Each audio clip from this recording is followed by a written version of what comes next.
Hi, everyone, and thanks for joining us today for Kintalk's first webinar featuring how to use the features of Kintalk. My name is Megan Myers. I'm a genetic counselor at UCSF and a Kintalk specialist. So the goals of today's webinar are to illustrate the functions and features of Kintalk. This includes the member community portal, Kintalk's UCSF chat feed, and members' private profiles and how they can share their genetic files. So we're going to learn how to access personal profiles on Kintalk, how to upload genetic files, so teaching your patients how to upload their genetic information, and how they can share these genetic files with at-risk family members. Before we go to the live site, I'd like to just give you a little bit more information about Kintalk, the features, and why it was created. Kintalk was created because we know that more individuals are being diagnosed with Lynch syndrome. Even though it continues to be an under-recognized and underserved syndrome, automatic tumor screening and comprehensive genetic testing are allowing for a higher uptake of these families. If one of our patients is diagnosed and identified to have a genetic mutation causing Lynch syndrome, their family members, of course, can undergo genetic testing, and if they test positive, Lynch syndrome cancers can be prevented, and we can also have accurate single-site testing. Kintalk.org was created to privately and securely share genetic information, also to educate individuals and their families about Lynch syndrome, and connect people with Lynch syndrome through moderated interactive discussions using the power of social media. Now, I must say, Kintalk welcomes any member from any institution.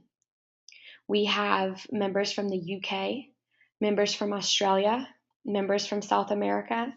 We still haven't gotten anyone from Antarctica, but there's always hope. But they do not have to be a patient of UCSF. Later, I'll be talking about how institutions can actually license Kintalk if they'd like it for their own institution. So with Kintalk, we're able to share genetic information. And I'll show you in just a little bit how members can upload their private genetic information onto a secure portal. And by their genetic information, I'm really talking about their pedigrees or family trees, their genetic test results, family letters, screening recommendations, and anything else that might help our families undergo genetic testing and understand what their family's diagnosis of Lynch syndrome means for them. Once the member has uploaded their private and genetic information, members can send secure invites to family members to view their information. These invites go out to the family members, and the family members have to register onto Kintalk and come to the secure portal to see that information. While a family member is waiting for their relatives that they've invited to see their information to actually register and come to Kintalk, they can manage those invites. They can look and see if mom and dad actually opened up the invitation and actually accepted it, meaning they actually came onto the site and viewed their information. Once that family member's on Kintalk, they have access to all the educational resources and tools that they need to understand what Lynch syndrome is and the next steps for them to undergo genetic testing and genetic counseling. We've put all of the Kintalk Secure portal through our UCSF Legal and Privacy Department and is 100% compliant with UCSF Legal and Privacy Department. On our public portal, meaning for our members, all members have access to the news, which is anything new coming out of the journals about Lynch syndrome. They have access to the newest clinical trials, articles about Lynch syndrome and cancer. We have podcasts done by UCSF specialists. We have a Twitter account that gives information about Lynch syndrome, cancer, and other hereditary conditions at and that's located on Twitter at Kintalk UCSF. We have a YouTube channel we're building and should be ready soon. And of course, we provide resources for how Lynch syndrome is diagnosed, how to find a genetic counselor in your area, managing Lynch syndrome advice, and of course, screening recommendations for our patients. So here you can see is our Kintalk landing page here. This will be changing in the next few months as we add the hereditary breast and ovarian cancer Kintalk as well. So we'll be making a lot of upgrades and modifications to the page, and it won't look actually anything like this. I think it'll be a little more user-friendly and a little more integrative for our members. But right now, when a patient comes to Kintalk and they want to become part of the community, they simply can go to Join Now to connect to others to become a member. If they're already a member, they can click the Log On button.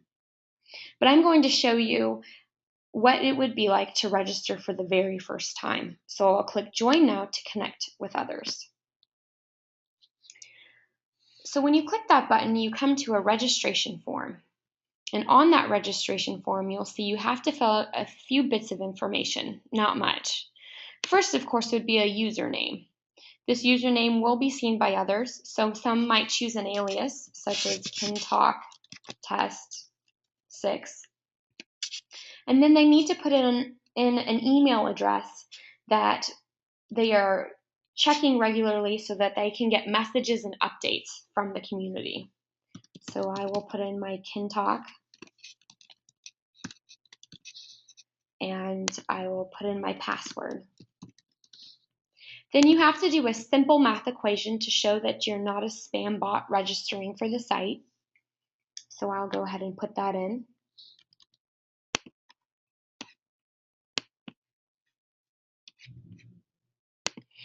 Now you see you've got one last step before you become a member of the Kintalk community, and that is you need to choose a display name.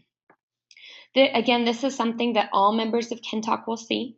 So if you'd like to become Megan Myers, for example, then you can do that. So I might put that in if I'm comfortable with everybody knowing my identity. Or again, I could be Kintalk Test 6 if I'd like to remain private with my identity. Some members choose to upload a profile picture, which you're more than welcome to do by simply clicking the Browse button and searching for that picture you'd like on your desktop. Once you're complete, you go ahead and click Activate My Account. And as you can see, now here I am, Megan Myers, right here, logged in at the top right screen. And I have landed on our UCSF feed. So as you can see, this is where members can post questions. I have just posted something about a 21-day challenge for a group that's raising money for colon cancer. So you can post questions, comments, anything that a member would like to discuss. At the top, you'll see in this gray box, this is where all of our tools and resources are about Lynch syndrome for our members. So in the About tab, we have, of course, about Kintalk. In the What's Lynch syndrome, we review, of course, what is Lynch syndrome, the top 5 things to know about Lynch syndrome, diagnosing Lynch syndrome, real-life family stories, and Q&A. So I'll show you a quick example of diagnosing Lynch syndrome, discussing the importance, discussing microsatellite instability, how to diagnose it with tumor testing and genetic testing as well. In the next steps for you, we show an overview of what those steps are, including if a direct relative has Lynch syndrome, if you have Lynch syndrome, how to find a genetic counselor, managing Lynch syndrome, cancer risks for Lynch syndrome, and a Dear Family letter. Genetics 101 goes over the different cells, DNA, and how Lynch syndrome is really inherited and passed along. In our resources, we have an overview of resources. So like I said, feel free at the end of the webinar to log on and look at all of these tools. But now what I really want to show you is how a member of Kintalk can upload their genetic files and share it with family members. So like I said, I'm logged in. Here's my name, Megan Myers, so I know I'm logged in as me. And now I want to go to my profile. Your profile can be accessed by going to the top right-hand corner. You'll want to click My Profile and then go to View. This is a member's profile. So we have my name, we have my activities, my interests, my followers, and my files. The only people who can see a member's files are the people who have received an invite from that member. How do you actually get these files is by clicking Upload File, and you'll see the screen comes up. What you'll want to do is first name your file. So for example, My Family Tree. And then to upload, you simply click Browse. So click Browse, and then I want to do My Family Tree. Click Open. And now your file is being uploaded. The site will let you know once it's been uploaded. Media successfully added. Now I want to add another file. I want to add my genetic test results. Again, I click Browse. I click my genetic test results. Click Open. And as you can see, media successfully added. That's all I want to upload for now, so I'll click Close. And now you can see these two files in my private profile setting. Now, if I had uploaded an incorrect file, you can simply go to the red trash can in the bottom right-hand corner. Go ahead and click that trash can, and you'll see, are you sure you want to delete this file? Click OK if you want to delete it, but I'm not going to delete it for now, so I'll click Cancel.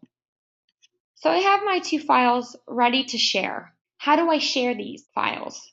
What I do is I go over here to the right hand, and you'll see My Files, Manage Invites, and Send Invite. I want to go ahead and send invitations for my family members to see this information. So I click Send Invite. Now as you can see here, you have 10 invites that you can send per day. You can send another 10 the next day if you'd like. You have your name here, so I have Megan Myers. Now, the member is going to want to make sure that they have a name that's recognizable for the family members, because this message will be coming through Kintalk from the member of whatever their username is. So that's something that a member always wants to make sure that the name that they use is something their family members will understand and recognize. Now you can write a personalized message to your family members, and you can tailor that message however you like. So you can start by typing in Dear Family Member, and then you can continue to write, here are my genetic files. And I always talk to my patients about really explaining, I've been diagnosed with Lynch syndrome, here's my genetic information. You need this information in order to get genetic testing. I sort of have this conversation with my patients so that they understand what would be the important pieces that they should relate to their family members. Once they're done with their message, they can click Select Relationship, and I'm going to be sending this to my parents. I can then type in their emails, so I'll send it to my mother, and I'm also going to send it to my father. Now that I have their addresses, I want to make sure that I double check these and make sure that they're spelled correctly, that I have the most current email address for them. Once I've done that, I will go ahead and click Send Invitation. And now my invitations have successfully been sent. Now that the invitations have been sent, I can wait a day or two, and then I can come over here again to my Manage Invites, and I can look to see if my father or my mother have accepted my invitation. Obviously, they haven't accepted it yet, as I've just sent that, and that's why it says awaiting response. Now, once they have accepted it, this status will change from awaiting response to accepted. That means they've actually viewed the genetic files and they've accepted the invitation.